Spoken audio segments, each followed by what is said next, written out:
जय श्री राम। हरे कृष्ण। चैत्र शुक्ल नवमी यानी राम नवमी वो तिथि जब वैकुंठ स्वामी भगवान श्री विष्णु मानव रूप में धरती पर अवतरित हुए। नाम रखा गया राम। वाल्मीकि मुनि से लेकर तुलसीदास जी तक विद्वानों ने हजारों तरह से श्री राम जी की कथा को लिखा है। सार एक है, अर्थ एक है, कथा एक है, बस कहने का तरीका सबका अपना अपना है। भय प्रकट कृपाला दीन दयाला कौसल्या हितकारी हर्षित महतारी मुनि मनहारी अद्भुत रूप विचारी। आप सभी को श्री रामनवमी की हार्दिक शुभकामनाएं। जगत के पालनकर्ता श्री विष्णु ने अपने 7वें अवतार मर्यादा पुरुषोत्तम श्री रामचंद्र जी के रूप में अनेकों अविश्वसनीय और अद्भुत लीलाएं रची और अंत में प्रभु ने त्रिलोक विजेता अहंकारी रावण का संहार कर बुराई पर अच्छाई की महाविजय प्राप्त की। श्री राम जी के जन्म दिवस को ही रामनवमी के रूप में बहुत उत्साह के साथ मनाया जाता है। मान्यता है कि चैत्र शुक्ल नवमी तिथि को पुष्य नक्षत्र के शुभ योग में भगवान श्री राम जी का जन्म हुआ था। पौराणिक कथा के अनुसार अयोध्या के महाराज दशरथ को पुत्र प्राप्ति नहीं हो रही थी। ऐसे में महाराज दशरथ ने अपने गुरु महर्षि वशिष्ठ के निर्देशों का पालन करते हुए एक महायज्ञ आयोजित किया। महाराज दशरथ ने इस यज्ञ में सभी यशस्वी ऋषि मुनियों को आमंत्रित किया। जिस दिन यज्ञ का शुभारंभ होना था उसी दिन गुरु वशिष्ठ के साथ महाराज दशरथ के मित्र अंग प्रदेश के अधिपति श्रृंग ऋषि और अन्य आगंतुक भी यज्ञ मंडप पर आए। यज्ञ की समाप्ति के बाद महाराज दशरथ ने सभी ऋषि और पंडितों को दक्षिणा स्वरूप धन धान्य का दान कर विदा किया। यज्ञ से प्राप्त प्रसाद लेकर राजा दशरथ पुनः अपने महल में लौट आए और प्रसाद अपनी तीनों रानियों के बीच वितरित किया। इसके पश्चात यज्ञ के पुण्य फल से तीनों रानियों ने गर्भ धारण किया। सबसे पहले माता कौशल्या ने एक पुत्र को जन्म दिया। रानी कौशल्या के द्वारा जन्मे उस बालक के दिव्य चेहरे पर करोड़ों सूर्यों के समान आभा थी। अनुपम छवि वाले उस बालक को जो कोई भी देखता मंत्र मुग्ध हो जाता। चैत्र मास के शुक्ल पक्ष की नवमी तिथि को जन्मा ये बालक और कोई नहीं बल्कि सृष्टि के महानायक श्री विष्णु जी के 7वें अवतार भगवान श्री राम का ही बाल रूप था। फिर माता कौशल्या के बाद अन्य 2 रानियों यानी माता कैकेयी और माता सुमित्रा ने भी शुभ नक्षत्रों में पुत्रों को जन्म दिया। माता कैकेयी के एक पुत्र अर्थात भरत हुए और माता सुमित्रा के 2 पुत्र लक्ष्मण और शत्रुघ्न हुए। अयोध्या के नन्हे राजकुमारों के जन्म का समाचार पाते ही पूरी अयोध्या नगरी में खुशियों और उत्साह की लहर दौड़ पड़ी। गीत संगीत जैसे समारोहों से राजा दशरथ के 4 पुत्रों का स्वागत करते हुए उनका जन्मोत्सव मनाया गया। वहीं देवताओं ने भी इस उत्सव में भाग लेते हुए इन नन्हे राजकुमारों को नमन किया और आकाश से अनगिनत पुष्पों की वर्षा कर उनका स्वागत करते हुए अपनी प्रसन्नता व्यक्त की। शीघ्र ही 4 पुत्रों का नामकरण संस्कार महर्षि वशिष्ठ के द्वारा किया गया और उनके नाम रामचंद्र, भरत, लक्ष्मण और शत्रुघ्न रखे गए। अत्यंत विलक्षण प्रतिभा के धनी श्री राम अल्पकाल में ही अयोध्या वासियों के प्रिय हो गए। उन्हें सभी प्रकार के अस्त्र शस्त्र चलाने में असाधारण निपुणता प्राप्त हो गई।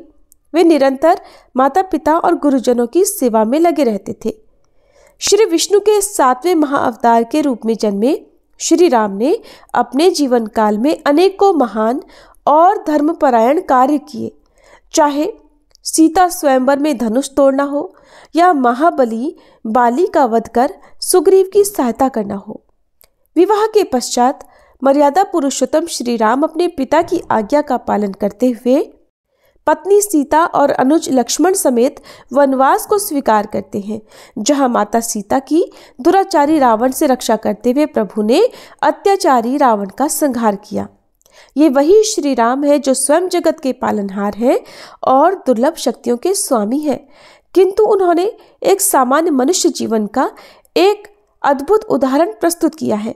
युगों युगों के बाद आज भी श्री रामचंद्र जी के आदर्श व्यक्तित्व, धैर्य, निष्ठा, त्याग और पराक्रम को श्रद्धा और सम्मान देते हुए रामनवमी के दिन उनका जन्मोत्सव मनाया जाता है।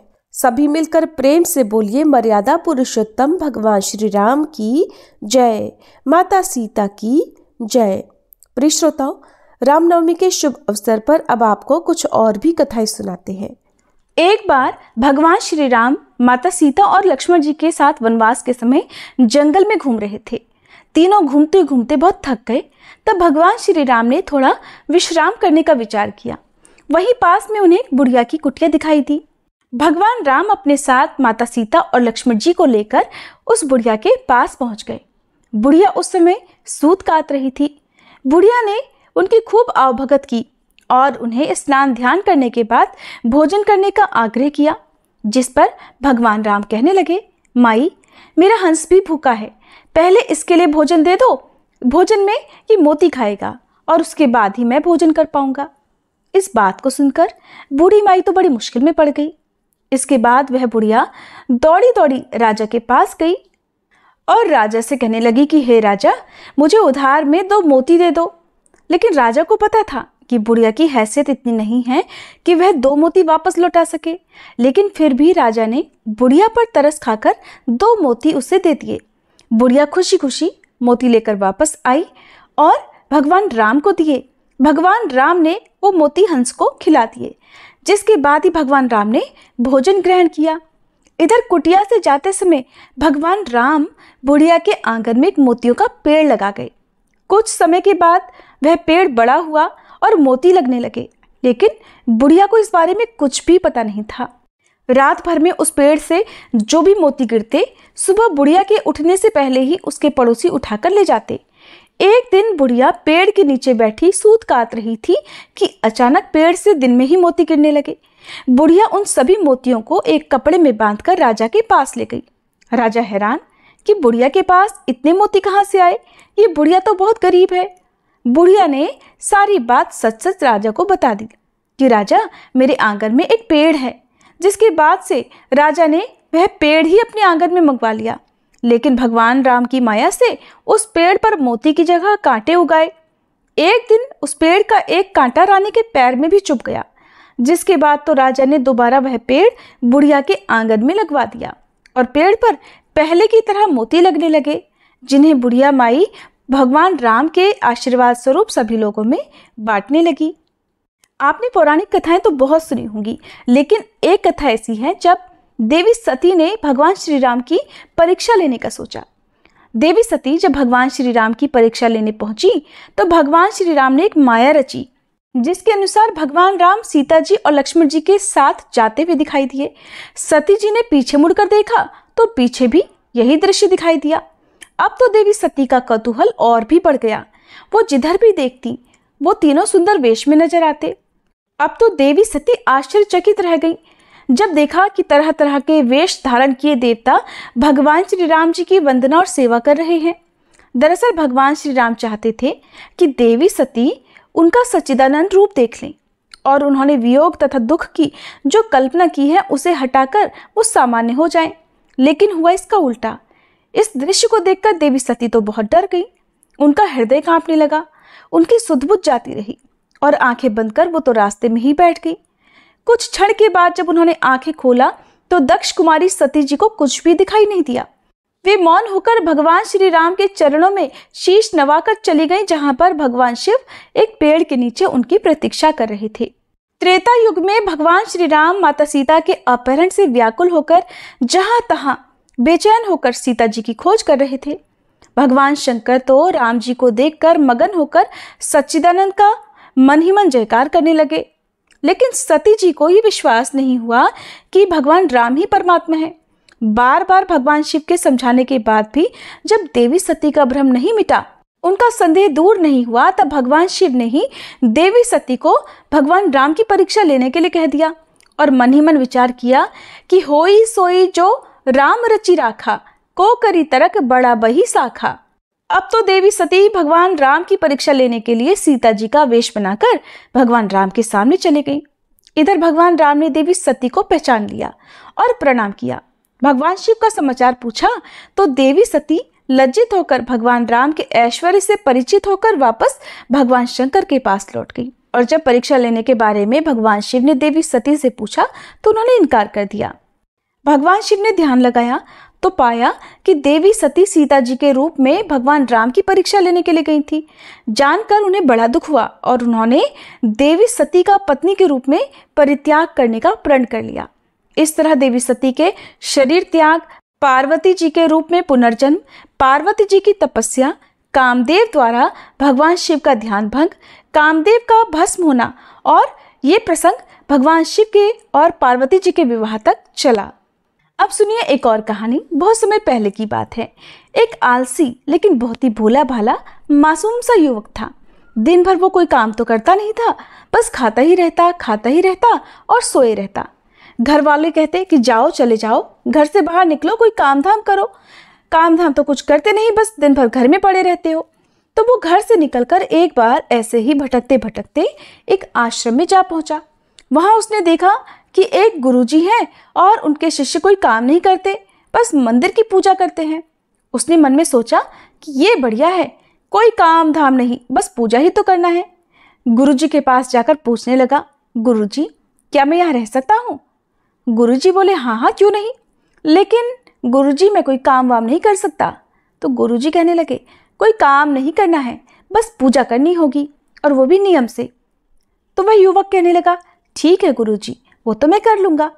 अब वह युवक महाराज के आश्रम में रहने लगा।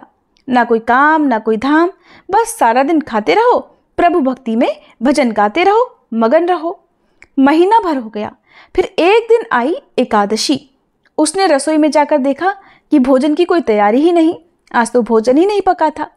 उसने जाकर गुरुजी से पूछा, गुरुजी आज भोजन नहीं बनेगा क्या? गुरुजी कहने लगे, बेटा आज तो एकादशी है और तुम्हारा उपवास भी है। युवक कहने लगा, गुरुजी अगर हमने उपवास कर लिया तो फिर तो हम कल का दिन ही नहीं देख पाएंगे। हम नहीं कर सकते उपवास, हमें तो भूख लगती है, आपने मुझे पहले क्यों नहीं बताया?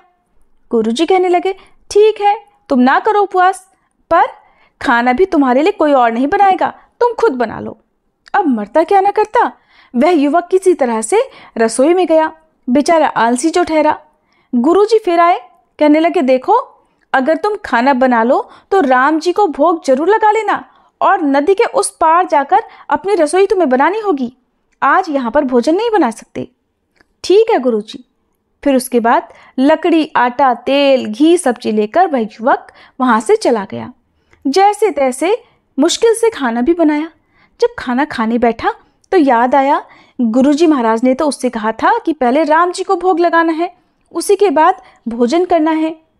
अब युवक भगवान श्री राम को ध्यान करके कहने लगा, हे प्रभु आइए और मेरे भोजन का भोग लगाइए।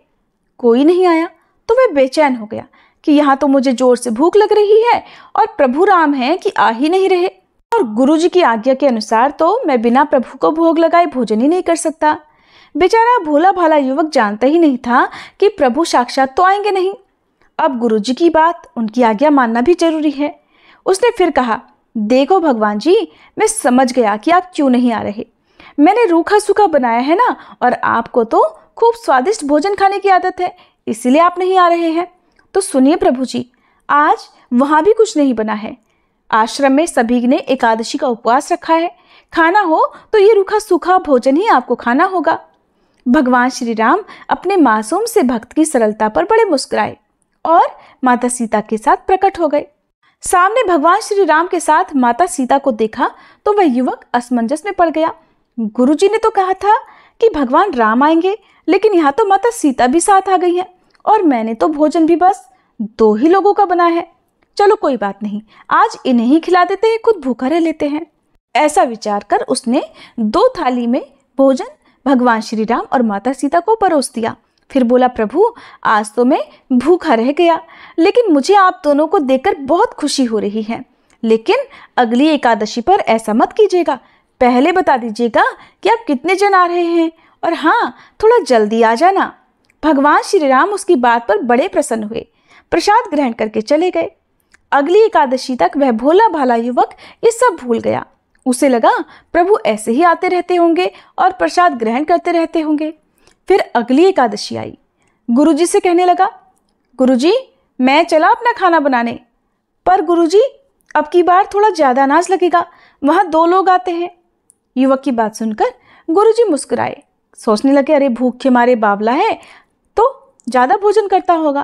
कहने लगे ठीक है, ले जा और अनाज ले जा। और अब की बार उस युवक ने नदी के उस पार जाकर 3 लोगों का भोजन बनाया। फिर गुहार लगाई, आइए प्रभु, माता सीता आइए और मेरे भोजन का भोग लगाइए। भगवान की महिमा भी बड़ी निराली है। भक्त के साथ कौतुक करने में उन्हें भी बड़ा आनंद आता है। तरह तरह से वे भी अपने भक्तों को रिझाते रहते हैं, उनकी परीक्षाएं लेते रहते हैं। अब की बार भगवान राम अपने भाई लक्ष्मण, भरत, शत्रुघ्न और हनुमान जी को ही लेकर आ गए। अब अपने सामने इन सबको देखकर भक्त को तो चक्कर आ गई कि ये क्या हुआ, एक का भोजन बनाया तो 2 आ गए और आज 2 का खाना बनाया तो पूरा खानदान आ गया। लगता है आज भी मुझे भूखा ही रहना पड़ेगा। सबको किसी तरह से थोड़ा थोड़ा भोजन का भोग लगाया और खुद टकटकी बांधकर एक कोने में बैठा बैठा देखता रहा। अनजाने ही उसकी भी एकादशी हो गई। फिर अगली एकादशी आने से पहले गुरुजी से कहने लगा, गुरुजी ये आपके प्रभु राम जी अकेले क्यों नहीं आते? हर बार कितने सारे लोगों को ले आते हैं। इस बार पिछली बार से ज्यादा अनाज देना। गुरुजी को लगा कहीं ये अनाज बेचता तो नहीं है, अकेला खाता है और इतना ढेर सारा अनाज साथ लेकर जाता है, बचाकर भी नहीं लाता। देखना पड़ेगा जाकर सच्चाई क्या है। भंडार में जाकर कहा कि इसे जितना भी अनाज चाहिए दे दो और छुपकर उस युवक के पीछे पीछे चल पड़े उसे देखने। इस बार उस युवक ने सोचा खाना पहले नहीं बनाऊंगा, जाने कितने लोग आ जाए, पहले बुलाऊंगा, देखूंगा कि कितने लोग आए हैं, उसके बाद ही भोजन बनाऊंगा। फिर से उसने टेर लगाई, भगवान जी आइए, माता सीता आइए और मेरे भोजन का भोग लगाइए। अब की बार सारा राम दरबार मौजूद और इस बार तो हनुमान जी भी साथ आए। लेकिन ये क्या, प्रसाद तो तैयारी नहीं। भक्त ठहरा भोला भाला, बोला प्रभु जी इस बार मैंने भोजन नहीं बनाया। भगवान राम बोले, अच्छा क्यों? तो वह सीधा साधा भोला सा भक्त कहने लगा, प्रभु जी हर बार तो मैं भूखा रह जाता हूँ, मुझे भोजन तो मिलेगा नहीं, फिर क्या फायदा बनाने का, आप खुद ही बना लो और खुद ही खा लो। भगवान राम मुस्कुराए। माता सीता भी गदगद हो गई। अपने भक्त के ऐसे आग्रह को देखकर भगवान राम मुस्कुराते रहे। लक्ष्मण जी बोले, बताइए प्रभु अब क्या करें, आज्ञा दीजिए। भगवान राम बोले, भक्त की इच्छा है पूरी तो करनी ही पड़ेगी, चलो लग जाओ काम से। अब लक्ष्मण जी ने लकड़ी उठाई, माता सीता आटा सानने लगी और भक्त एक तरफ बैठकर देखता रहा। माता सीता रसोई बना रही थी तो कई ऋषि मुनि, यक्ष, गंधर्व प्रसाद लेने आने लगे। इधर गुरुजी ने देखा कि खाना तो बना नहीं है और ये मेरा शिष्य कोने में बैठा हुआ है। आकर पूछने लगे, बेटा क्या बात है, भोजन क्यों नहीं बना, क्या बात है, भोजन नहीं बनाना क्या? तो वह बोला, अच्छा किया गुरुजी आप भी आ गए, अब आप आकर खुद ही देख लीजिए कितने लोग आते हैं प्रभु श्री राम के साथ। गुरुजी बोले, अरे मुझे तो कुछ दिखाई नहीं दे रहा तुम्हारे और इस अनाज के सिवा। अब मासूम से भक्त ने अपना माथा पकड़ लिया, कहने लगा, एक तो इतनी मेहनत करवाते हैं प्रभु, भूखा भी रखते हैं, ऊपर से अब मेरे गुरुजी को दिख भी नहीं रहे, ये तो और बड़ी मुसीबत हो गई। अब वह युवक भगवान श्री राम से कहने लगा, प्रभु जी आप मेरे गुरुजी को दिख क्यों नहीं रहे? प्रभु बोले, नहीं मैं उन्हें नहीं दिख सकता। तो वह युवक कहने लगा, क्यों? मेरे गुरुजी तो बड़े पंडित हैं, ज्ञानी हैं, विद्वान हैं और प्रभु जी उन्हें तो बहुत कुछ आता है, आप उनको क्यों नहीं दिखाई देते? भगवान राम बोले, बेटा माना कि उनको सब कुछ आता है, वो तुम्हारे गुरु भी हैं, लेकिन तुम्हारी तरह सच्चे और सरल नहीं हैं, इसलिए मैं उन्हें नहीं दिख सकता। युवक ने गुरुजी से कहा, गुरुजी भगवान तो कह रहे हैं आप सरल नहीं हैं, इसलिए आपको नहीं दिखेंगे। युवक की ये बात सुनकर गुरुजी रोने लगे, वाकई मैंने सब कुछ पाया पर सरलता नहीं पा सका। बेटा तुम्हारी भक्ति सच्ची है, तुम मन से बहुत सच्चे हो और भगवान तो अपने ऐसे ही भक्तों को दर्शन देते हैं जिनका मन साफ, शुद्ध और सरल होता है। मैं ठहरा अभागा, भला कहाँ मुझे प्रभु के दर्शन होने लगे। गुरुजी की बात सुनते ही प्रभु प्रकट हो गए और उन्होंने गुरुजी को भी दर्शन दे दिए। इस तरह अपने एक भक्त के कहने पर भगवान श्री राम ने रसोई भी बनाई। तो ये थी एक ऐसी कहानी जो कि लोक श्रुति पर आधारित है। भगवान श्री राम के भक्त उनके प्रति जैसा भाव रखते हैं, भगवान भी उनके प्रति वैसा ही व्यवहार करते हैं। जिसका मन सच्चा हो, जिसकी श्रद्धा सच्ची हो, भगवान उन्हें किसी न किसी रूप में आकर दर्शन जरूर देते हैं। ये थी आज की कथाएं। उम्मीद है आपको वीडियो अच्छी लगी होगी।